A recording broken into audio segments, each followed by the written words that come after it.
Good afternoon and good evening, everyone, and welcome to the Washington Outsider and our series on human rights.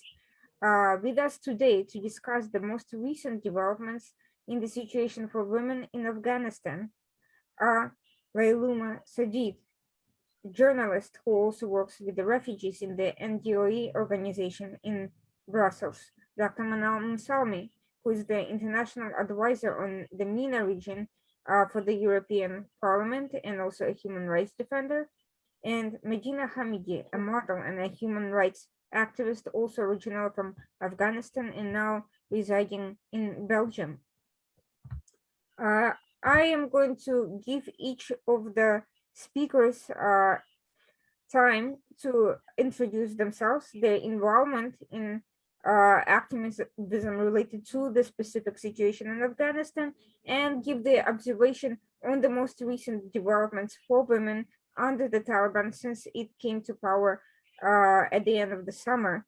And following that, we'll launch a roundtable style discussion, and we'll start with Lailuma Sajid. Thank you very much. Thanks for inviting and give the chance to introduce and raise at least the voice of Afghan women and the youngest that they are already in Afghanistan. They are fighting for their rights. So as you mentioned it, my name is Lailuma Sadid. I'm a journalist working with the Brussels Morning newspaper and also working with the NADU, the diaspora network for the Afghan in Europe, and also, as you mentioned it, with the UNHCR for the refugees. Let's say short story of mine, because this is the second time that we are facing the same problem, let's say, and challenge the Taliban take power in Afghanistan. In 1996, when the Taliban took power in Afghanistan, the situation was really more or less the same. It was so hard and difficult to let's say, live your dream and stay and stuck as a prisoner at home, and you are not allowed to do any kind of activities that you would like to do.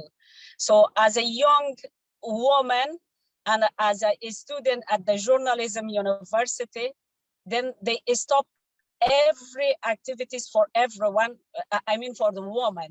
There is no way to go out without any man from your home, and also there is no chance for women to go in the school and also for work. So the situation was really so tough, and it's exactly like that. We suffered a lot, and on that time, there wasn't too many countries. They are not supporting for women, only few international organizations. They are coming and they said for the humanitarian support. On that time, it was really tough situation.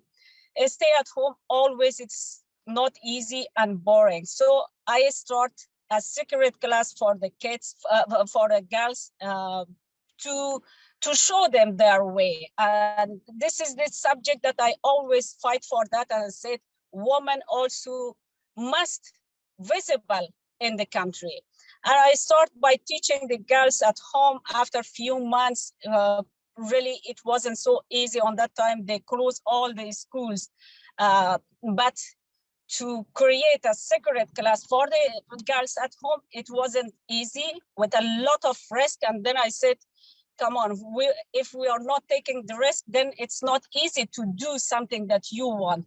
And after a few months, or maybe, the Taliban came and they are punishing me. Not only one time, it's 2 times they are punishing me because I teach the girls. I think for them it's a crime, but if you think in the reality to teach, to show someone in the good way, it's not a crime. So it was so hard and difficult. I never forget the moment that they came and they beating me, they whipped me.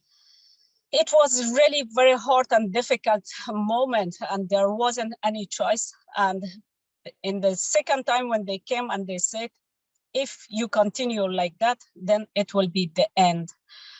on that time, I feel that it's something so different and difficult. I must stop. And finally, I decide with my mother and my sisters, they said, if you're not stopping, then they will kill us, all of us. And I stopped, and I never forget that the moment that with which kind of aggressive they are coming, they are trying to punishing, and believe me, every time since they took power in the second time, if it's coming in my mind, my body is like a shaking, and I said, I can't believe that after 20 years, the same situation, women are facing the same.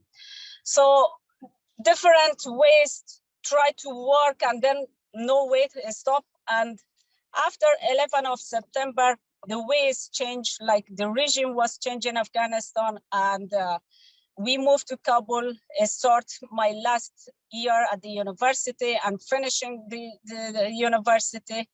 Before finishing my university, I'm sure that at the journalism university, we are only 4 women, I think, a student on that university. And I was the first that take off my burqa, and I said that I don't want anymore, because we are fed up with the hard and difficult situation of the Taliban.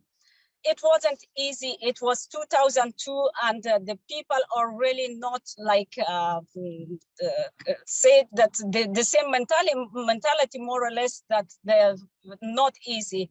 And I start my combat and my fight for the woman right. And then I said, okay, we are stay strong to do something for everyone, especially for the woman. And then when I start working at as a journalist with the international organization, they call that IWPR, Institute for Peace and War Reporting, the basis in London. And not easy. We are only 3 women or 4 women journalists and working. It was so difficult ways that no one is even supporting us. I mean, from outside, they say that this is a work or job for mostly for a man. And I said, if we divide the job for man and woman, then as they mention it always, the man is going to work and then we stay at home. And then I said, no, we are trying to do so with many difficulties, start working and appearing without any scarf in the TVs. It wasn't so easy.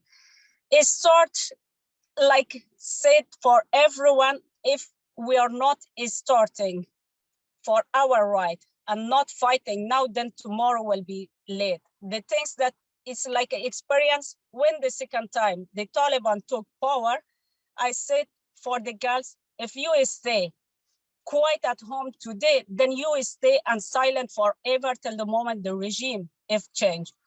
And the time that is start fighting, working to receive something, it's not easy in the country with the religious, with the hard and the difficulties that to convince everyone that this is our right and fighting for that, for a woman right, for a peace, for security, for democracy, for freedom of expression and all these kind of things. It wasn't easy, but we start and we said, if we are not doing that, then tomorrow will be late. So the time that passing for all these difficulties, we are hoping for a good future, for a better future.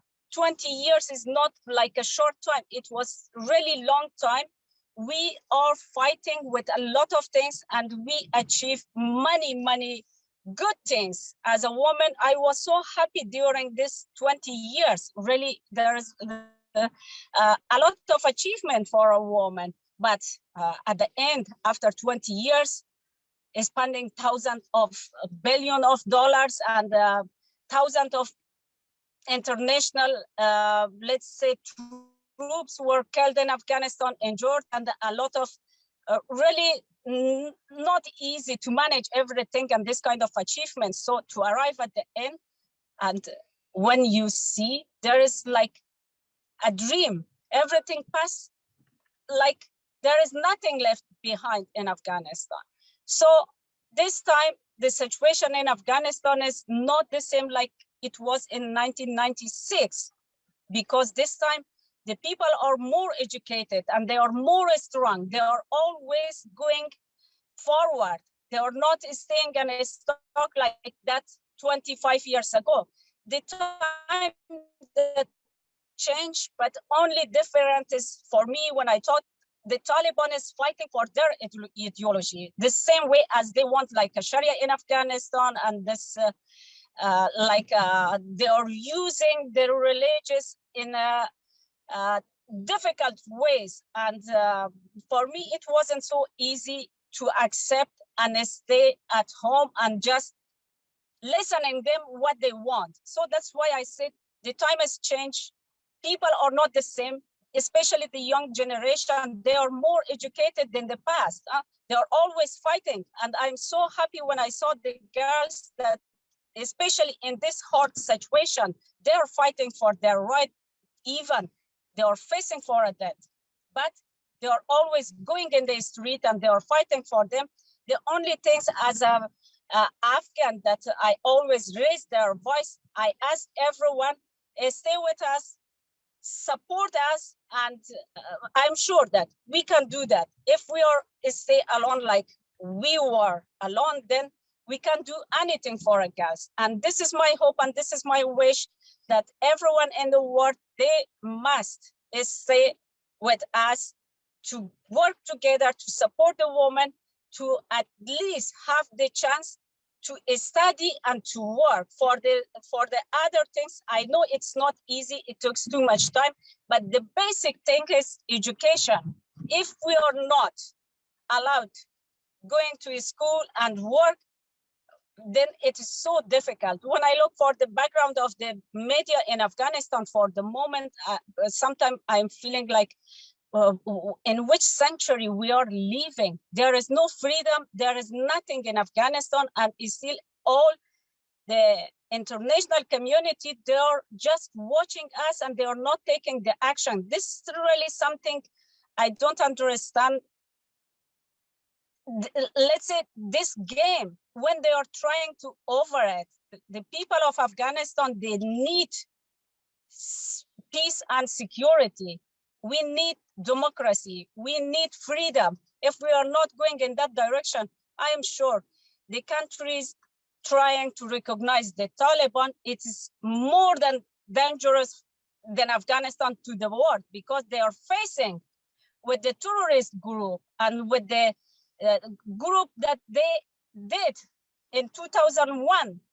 The, let's say 11 September of attack is really, it's something, if we are thinking about that, who was behind this group, this attack?